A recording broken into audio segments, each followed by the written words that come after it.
E passamos agora ao comentário no Jornal Regional. Comigo tem Cancela Moura. Cancela, boa noite. Obrigado pela sua presença.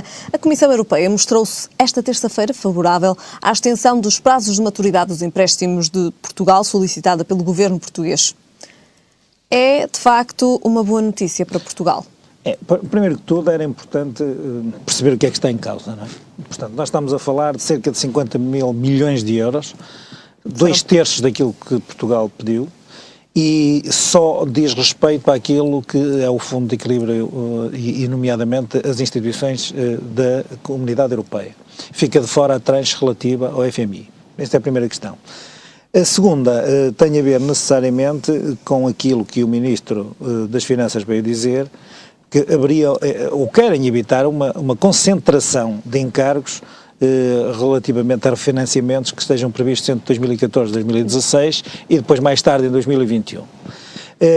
Importa também aqui dizer que estes 50 mil milhões que deveriam ser pagos inicialmente em 7 anos passaram recentemente para 15 anos e agora este prazo é alargado para 30 anos.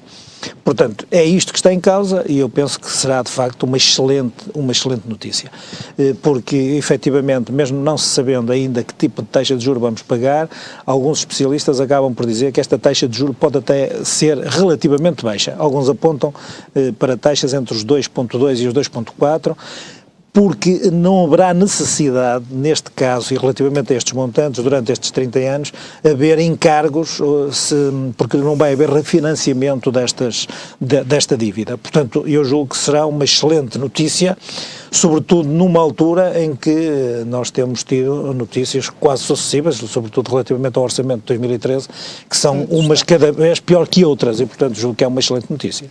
Acha que esta renegociação dos prazos já deveria ter sido pedida há mais tempo? Ou acha que este é o momento certo? Sabe, isso é uma das questões que tem dividido o Governo e a oposição hoje e eu Exatamente, o PS já se mostrou também satisfeito com esta notícia, mas que de facto esta renegociação já deveria ter sido feita há mais tempo. E isso é uma questão que, sinceramente, acho que eu e o comum dos portugueses não estará em condições de avaliar. E julgo que António José Seguro, mais uma vez hoje, penso que acabou por fazer aquilo que é mais fácil de fazer, que é o Partido Socialista já reclamou, agora o Primeiro-Ministro vai ter que se explicar, vi o PCP, o Bloco de Esquerda, a dizer que isto é uma cambalhota do Governo relativamente ao que tinha vindo a dizer, e eu muito sinceramente, o Partido Socialista que andou até agora a pedir mais tempo, mais dinheiro e sobretudo renegociação dos juros, não vi António José Seguro, muito satisfeito. Não, quer dizer, saúda no fundo a medida, mas durante estes meses não vi António José Seguro propor uma única medida para a redução da dívida pública, recusou-se a discutir a redução dos 4 mil milhões de euros e aquilo que se designa a refundação do Estado, não propôs uma única medida de crescimento, apesar de reclamar medidas para o crescimento da economia e combate ao próprio desemprego, e agora vem dizer o Sr. Primeiro-Ministro que se explique, porque os portugueses querem saber porque é que, fazendo tantos sacrifícios, só agora é que se renegocia. Eu diria que o Governo, nesta altura, esteve à espera do tempo certo. E como digo, como sou um comum dos cidadãos, não sei do ponto de vista da própria especialidade das finanças, nomeadamente finanças públicas, ou até em termos de macroeconomia, aquilo que possa ter sido plausível em termos de oportunidade. Admito que, eventualmente, neste momento, a credibilidade de Portugal no pedido que agora faz seja maior do que há um tempo atrás. Eu dou um exemplo, nós descemos de 17% nos juros da dívida há 10 anos, em janeiro de 2012, para uma barreira hoje inferior aos 6%. Neste momento, hoje, os juros da dívida pública há 10 anos para Portugal estão nos 5,9%. É uma forma de regressar também aos mercados? Os mercados, neste momento, Portugal regressa aos mercados amanhã, segundo informações mais recentes ou de última hora da própria imprensa, o que significa que parece que o Governo escolheu exatamente o momento adequado para que, efetivamente, o ECOFIN, a reunião dos Ministros das Finanças, que também fez questão de declarar que existe uma confiança crescente na Irlanda e em Portugal para esse regresso aos mercados e, portanto, eu penso que este pode ter sido um momento próprio para que o Governo pudesse obter esta confiança do ECOFIN. porque eu penso que, para além desta questão dos juros, desta descida num ano significativa, é verdade que estamos aqui a falar de um ajustamento muito penoso para os portugueses, muito rigoroso. Eu até julgo que, efetivamente, aquilo que o Primeiro-Ministro disse insistentemente, sem se ver resultados, pela primeira vez tem aqui eco neste resultado, porque num espaço curto de um ano, Portugal conseguiu, provavelmente, regressar aos mercados e, portanto, esta questão do regresso aos mercados também é importante que se diga. Não é uma data, não é uma entrada, não é um facto, é um processo de integração, no fundo, de Portugal nos mercados financeiros, em se financiar com determinado tipo de empréstimos. Importa aqui dizer que Portugal só emitiu obrigações entre 3 meses e 1 ano e meio durante este curto período, ainda que não tinha regressado aos mercados, e penso que a partir de amanhã poderá haver condições para Portugal pensar de uma outra forma. Muito bem, 2013 então, este início a trazer, ao que tudo indica, boas notícias para Portugal, nomeadamente então com esta renegociação dos prazos de pagamento dos empréstimos de Portugal. E hoje os desempregados em Portugal começam a sentir o valor da redução no subsídio de desemprego em virtude do corte de 6% na prestação decretada no Orçamento do Estado para este ano.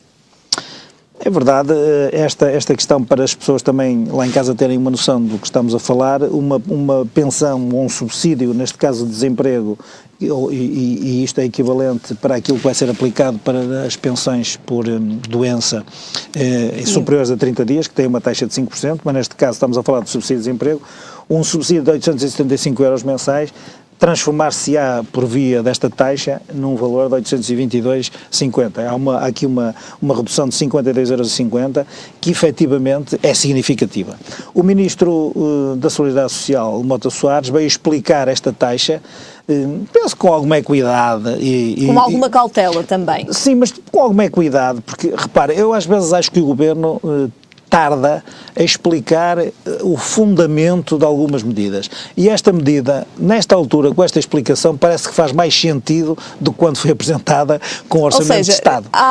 Apresentam-se as medidas, mas depois não há uma explicação. Exatamente. Julgo que há uma certa precipitação na apresentação da medida e não há uma explicação do seu fundamento, da gênese em que esteve a decisão de tomar essa medida. E aqui parece ser um caso paradigmático. Parece ser um... Parece, porque aqui o Ministro veio agora explicar que quer nos subsídios de desemprego, quer neste subsídio de doença superior a 30 dias, serve para garantir aos próprios visados, aqueles que vão pagar esta taxa, a possibilidade de terem também o direito de usufruir das reformas, isto é, o tempo que efetivamente eles estejam no subsídio de desemprego e também este subsídio de doença acaba por contar para efeitos de reforma. Significa que eles, por uma questão de equidade, deverão também ser taxados com alguma equidade. Até se diz, e isto são de acordo com os estudos, e para evitar determinado tipo de decalagem na segurança social,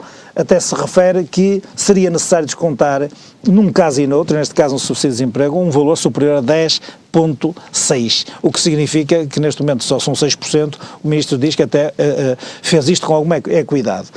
Porquê é que ele diz isto? Porque depois há regras que, no fundo, vão complementar esta situação e mitigam esta taxa, que tem a ver com a redução de 10% da prestação paga aos beneficiários ao fim de 6 meses da concessão do próprio subsídio de desemprego, isto é, aqueles que tiverem mais de 6 meses no subsídio de desemprego, bem reduzido de 10% esse valor, e também no caso de haver casais ambos no desemprego com filhos menores, existe uma majoração superior equivalente a 10% também, mesmo com esta taxa, o que significa que a mesma pensão que nós falamos há bocado, dos 275, não, dos 875, transformar-se-á, por via das regras que estão estipuladas, numa pensão de 904,70, o que significa que suaviza aqui uma situação que parecia efetivamente penalizar os mais carenciados. Porquê? Porque na aplicação desta medida o Governo teve em consideração salvaguardar a contribuição que é apurada ainda antes da aplicação da própria majoração, o que significa que vai aumentar o valor que efetivamente estava inicialmente previsto em 875, com esta majoração em cerca de 82,20 €. Portanto, eu julgo que a medida assim explicada parece fazer mais sentido. Já vê essa medida com outros olhos?